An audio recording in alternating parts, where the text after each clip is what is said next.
মকর সংক্রান্তিতে হয় গঙ্গাসাগর মেলা এবং সেই গঙ্গাসাগর মেলা নিয়ে পর্যালোচনা বৈঠকের ডাক দিলেন রাজ্যের মুখ্যমন্ত্রী মমতা বন্দ্যোপাধ্যায়। নবান্নে আগামী সপ্তাহেই এই বৈঠক হতে চলেছে। বিশদে জানবো এই বৈঠক সম্পর্কে। আমাদের সঙ্গে রয়েছেন আমাদের বিশেষ প্রতিনিধি দীপ্তিমান ভট্টাচার্য। দীপ্তিমান, কি জানতে পারা যাচ্ছে বৈঠক সম্পর্কে?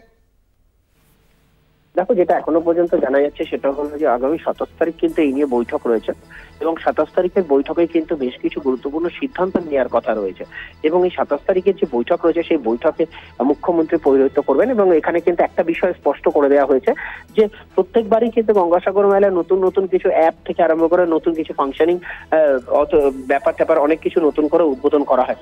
সেক্ষেত্রে এবারে নতুন কি করা যেতে পারে এবং মূলত যে বিষয়টার উপর জোর দেওয়া হবে সেটা হলো ট্রাফিকিং সিস্টেম। এখান থেকে যে গাড়িগুলো যায় সেই গাড়িগুলো যেন কোনো রকম ভাবে কোনো বিভ্রাট না হয়, সেগুলো যেন সঠিকভাবে যেতে পারে, ঠিকভাবে যেতে পারে, লাইন অফ রুট গুলো যেন ঠিক থাকে, এই বিষয়গুলোর উপর কিন্তু প্রাথমিকভাবে জোর দেওয়া হবে এবং তারপর নতুন যে হেলিপ্যাডের ব্যবস্থা করা হয়েছে সেই হেলিপ্যাড গুলোতে কিভাবে পুণ্যার্থীদের নিয়ে যাওয়া যাবে, কি করা যাবে, এই সব বিষয়গুলো নিয়ে কিন্তু আলোচনা হবে বলেই জানা যাচ্ছে। একেবারেই ধন্যবাদ। আমাদের সঙ্গে ছিলেন আমাদের বিশেষ প্রতিনিধি দীপ্তিমান ভট্টাচার্য।